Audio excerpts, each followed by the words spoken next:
राहुल गांधी पर आरोप मढ़ने वाला अंजनी मिश्रा न्यूज लॉन्चर पर हमारे खुलासे के बाद अब अपनी सफाई में कसीदे पढ़ रहा है और उसकी सफाई का एक एक लफ्ज दरअसल आज की तारीख में अंजनी मिश्रा की ही पोल खोलता हुआ नजर आ रहा है।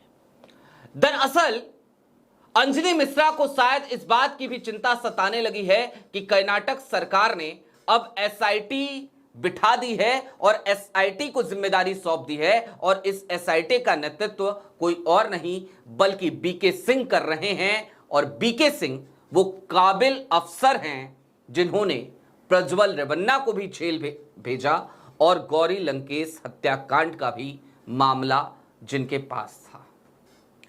वोट चोरों के गिरोह में एक गजब की दहशत है और आज खबर मुझसे भी जुड़ी हुई है, न्यूज लॉन्चर से भी जुड़ी हुई है, मुद्दा से भी जुड़ी हुई है। नमस्कार, मैं स्वप्निल और आप मुद्दा देख रहे हैं। दोस्तों आगे बढ़ें उससे पहले एक छोटी सी अपील है। मुद्दा इन दिनों एक गंभीर आर्थिक संकट से जूझ रहा है। एक तरफ हमारे मेन बैंक अकाउंट फ्रीज चल रहे हैं तो दूसरी तरफ हालात ये कि हमारे 2.5 साल पुराने चैनल को भी हमसे छीना जा चुका है। ऐसे में डे टू डे ऑपरेशंस में मुद्दा को काफी मुश्किलों का सामना करना पड़ता है। आपसे गुजारिश है और ये गुजारिश करना हमारी मजबूरी भी कि यदि आप सक्षम हो, यदि आप चाहें तो छोटी छोटी मदद मुद्दा की जरूर कीजिएगा। इसके लिए आप स्क्रीन पर दिख रहे क्यूआर कोड या फिर के नीचे दिख रहे यूपीआई नंबर का इस्तेमाल कर सकते हैं। दोस्तों आपको याद ही होगा राहुल गांधी ने 18 सितंबर को जब प्रेस कॉन्फ्रेंस करी तो 18 सितंबर की देर शाम देश की तमाम मेन स्ट्रीम मीडिया चैनल्स पर एक चेहरा चमकने लगा, एक चेहरा सामने आया और उस चेहरे ने यह आरोप लगाया कि राहुल गांधी ने उसका मोबाइल नंबर सार्वजनिक किया है और अब वो राहुल गांधी के ऊपर, देश के नेता प्रतिपक्ष के ऊपर मुकदमा दर्ज कराएगा, एफआईआर दर्ज कराएगा। हालांकि कल की तारीख में वो व्यक्ति बैकफुट पर चला गया और उसका नया बयान जो आया वो बयान बेहद चौंकाने वाला था। उसने एफआईआर तो नहीं दर्ज कराई और कल की तारीख में जो उसने शिकायत भी की है आईजीआर पोर्टल पर उत्तर प्रदेश के, उसमें भी वो राहुल गांधी का नाम लिखने की हिम्मत नहीं कर पाया। लेकिन इन सब के बीच दरअसल सच्चाई तो यह है कि 19 सितंबर की तारीख को न्यूज लॉन्चर पर एक बड़ा खुलासा हो चुका था। खुद मैंने एक तहकीकात करी थी, एक पड़ताल करी थी और उस पड़ताल को न्यूज लॉन्चर के सबसे पॉपुलर शो यानी कि मिड डे मुद्दा में हमने आपके सामने रखा था। हमने बताया था कि अंजनी मिश्रा कौन है, इनका माइंडसेट क्या है। साथ ही साथ हमने आपको यह भी बताया था कि दरअसल राहुल गांधी ने अंजनी मिश्रा का मोबाइल नंबर सार्वजनिक किया ही नहीं। यह तो चुनाव आयोग की गलती थी क्योंकि चुनाव आयोग ने मकान क्रमांक की जगह अंजनी मिश्रा का मोबाइल नंबर लिख डाला था। और इन सब के बीच हमने अंजनी मिश्रा की कई सोशल मीडिया पोस्ट भी आपको दिखाए थे जिसको देखने के बाद रत्ती भर भी संदेह नहीं किया जा सकता कि अंजनी मिश्रा उसी गैंग में शामिल हैं जो गैंग आज की तारीख में अंधभक्तों का कुनबा कहलाता है, अंधभक्तों का गैंग कहा जाता है।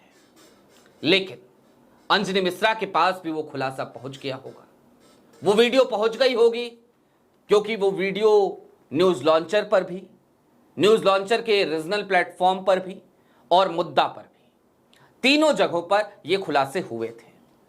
देश के किसी और अल्टरनेट मीडिया ने या फिर कि मेन स्ट्रीम मीडिया ने ऐसी कोई पड़ताल नहीं करी, लेकिन अंजनी मिश्रा तक वो एक वीडियो जो लॉन्चर की पहुंची, एक पड़ताल जो हमारी पहुंची, उसके नतीजे क्या आए अब मैं आपको वो दिखाना चाहता हूं।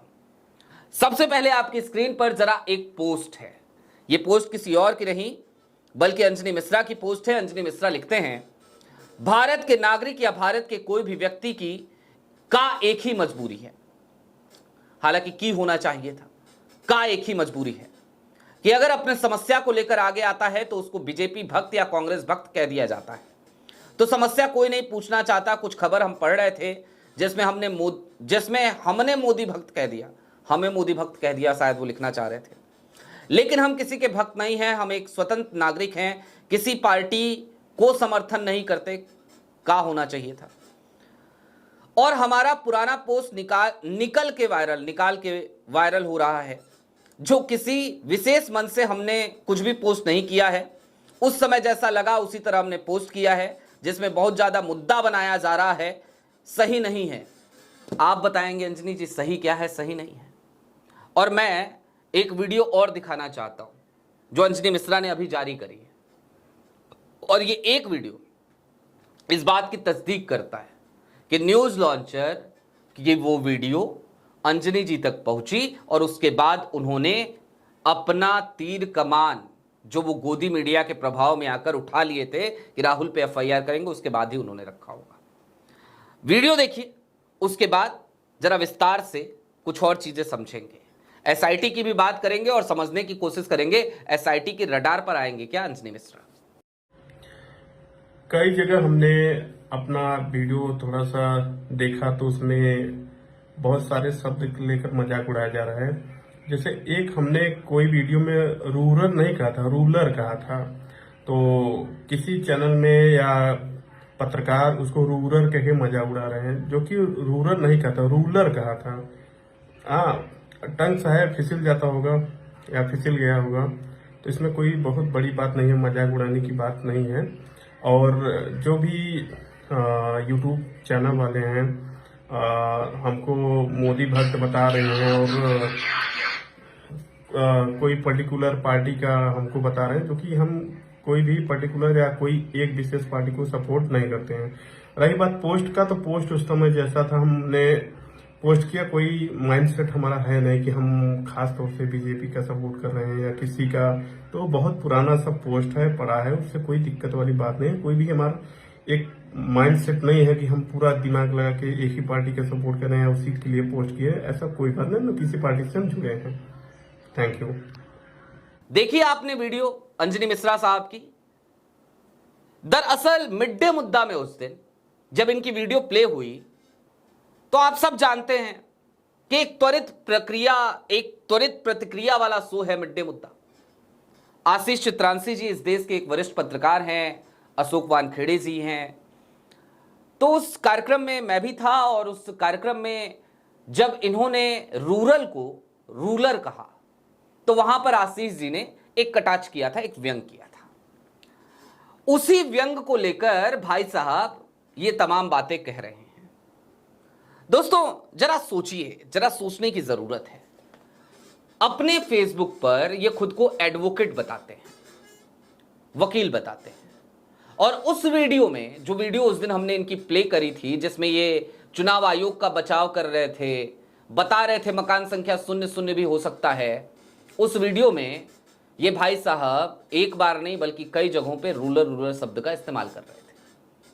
यानी कि इतना तो तय है कि या तो आप एडवोकेट नहीं हो, और अगर हो तो भाई साहब वैसे ही वाले हो, है ना, वैसे ही वाले। अब दोस्तों अंजनी मिश्रा साहब उस बात से बड़े आहत हुए, बड़ा रोना पीटना इन्होंने मचाया, अपनी वीडियो में आपने देखा होगा। लेकिन बड़े अजीब से व्यक्ति लगे मुझे अंजनी मिश्रा आज। अंजनी जी इतना डर किस बात का? मैंने तो आपको चैलेंज किया था कि आपको राहुल गांधी के ऊपर मुकदमा करना चाहिए आपको। अगर आपको लगता है कि राहुल गांधी ने आपका नंबर सार्वजनिक किया है, जो आरोप आप जगह जगह घूम घूम के लगा रहे हो, तो आप करो ना मुकदमा।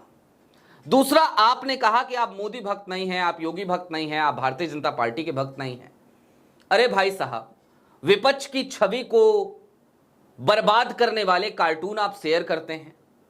मोदी जी और योगी जी की तारीफ में आप कई कसीदे पढ़ते हैं, यहां तक कि योगी जी की तारीफ में आप झूठे फैक्ट रख देते हैं। आप बताने लगते हैं कि योगी जी अब तक के उत्तर प्रदेश के सबसे लंबे कार्यकाल वाले मुख्यमंत्री हो गए। इससे पहले गोविंद वल्लभ पंत थे, लेकिन अब योगी जी ने उनके कार्यकाल की अवधि को भी पछाड़ दिया है, जो कि झूठ है। गोविंद वल्लभ पंत 11 साल तक मुख्यमंत्री रहे, देश की आजादी के पहले और आजादी के बाद के कार्यकाल को मिला लिया जाए तो, और मुख्यमंत्री योगी आदित्यनाथ को 8 साल कुछ महीने हुए हैं। तो आप कैसे इस तरीके के झूठ बोल सकते हैं भाई?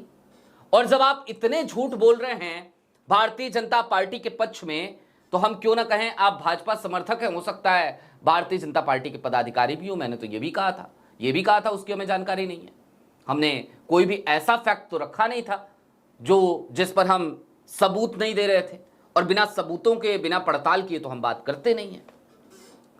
अब दोस्तों, ये सब कुछ हो क्यों रहा है? न्यूज लॉन्चर की उस पड़ताल को इतना क्रेडिट देने की जरूरत नहीं है, और बहुत ही सामान्य सी एक जांच थी जो हमने करी थी, सामान्य सी तहकीकात थी। लेकिन दरअसल ये जो कुछ भी हो रहा है, इसके पीछे आज की तारीख में वो अग्रेशन है जो वोट चोरों के खिलाफ कांग्रेस के भीतर, इंडिया अलायंस के भीतर, देश के नेता प्रतिपक्ष राहुल गांधी के भीतर, या फिर कि अखिलेश यादव के भीतर, या फिर कि तेजस्वी यादव के भीतर, उन सब के भीतर जो अग्रेशन दिखाई दे रहा है। कर्नाटका सरकार ने जो एसआईटी बनाई उसकी खबर कल आई, और ये जो एसआईटी है ना, कई लोग कह रहे थे कि ये एसआईटी क्या ही कर लेगी जब सीआईडी कुछ नहीं कर पाई। इस एसआईटी के खाके को देखने की जरूरत है। इस एसआईटी में साइबर क्राइम डिपार्टमेंट के भी एक वरिष्ठ आईपीएस अफसर को शामिल किया गया, और क्यों किया गया तो जरा आप उसको भी समझिए। यह बात शीशे की तरह साफ हो चुकी है इस समय कि ये जो वोट चोरी गैंग है ना, ये देश के अलग अलग हिस्सों से हो रही हो या एक ही जगह पे बैठ के हो रही हो, लेकिन ये सेंट्रलाइज्ड व्यवस्था है, और ये सारा काम सॉफ्टवेयर से हो रहा है, क्योंकि 36 सेकंड में 2 फॉर्म 7 नहीं भरे जा सकते थे और सुबह 4 बजे भरे गए। तो ये सेंट्रलाइज्ड व्यवस्था है। ऐसे में जो जानकारियां सीआईडी मांग रही थी चुनाव आयोग से, वो जानकारी चुनाव आयोग ने दी नहीं, और यही एक बड़ी वजह है कि आज की तारीख में कर्नाटक की सरकार को एक एसआईटी बनानी पड़ी, और उस एसआईटी में साइबर क्राइम डिपार्टमेंट के अधिकारियों को भी शामिल करना पड़ा, ताकि इस जांच को मुकम्मल तरीके से अंजाम तक पहुंचाया जा सके, ताकि यह समझा जा सके कि इस देश में जो कुछ भी चल रहा है, जिस तरीके के आरोप चुनाव आयोग पर लग रहे हैं, उसमें कितनी सच्चाई है, और वो और भी ज्यादा पुख्ता सबूतों के साथ ना सिर्फ देश के सामने रखा जा सके, बल्कि गुनहगारों को अदालत की कटघरे में भी खड़ा किया जा सके। देश के मुख्य चुनाव आयुक्त को इम्यूनिटी प्राप्त है, देश के दोनों सहायक चुनाव आयुक्तों को इम्यूनिटी प्राप्त है, लेकिन देश में इन 3 के अलावा बाकी वोट चोरों को कोई इम्यूनिटी प्राप्त नहीं है। और शर्तिया तौर पर मैं आज ये कह सकता हूं कि इन सभी को भी जो इम्यूनिटी प्राप्त है ना, ये इम्यूनिटी सिर्फ इस सरकार तक है। इस सरकार के बाद कानून बदल भी सकता है, इम्यूनिटी खत्म भी हो सकती है, और ये खत्म होगी ही होगी, ताकि चुनाव आयोग को जवाबदेह बनाया जा सके, अकाउंटेबल बनाया जा सके। दोस्तों, आपकी क्या राय है कमेंट बॉक्स में जरूर बताइएगा। चलते चलते फिर वही अपील, चैनल पे नए हो तो सब्सक्राइब करते हुए जाइएगा, और यदि आप सक्षम हो तो आज की तारीख में मुद्दा जिस तरीके की स्थितियों से दो चार हो रहा है, जिस तरीके के आर्थिक संकटों से घिरा हुआ है, आप चाहें तो छोटी छोटी मदद मुद्दा की जरूर कीजिएगा। इसके लिए आप स्क्रीन पर दिख रहे क्यूआर कोड या फिर के नीचे दिख रहे यूपीआई नंबर का इस्तेमाल कर सकते हैं। बहुत शुक्रिया।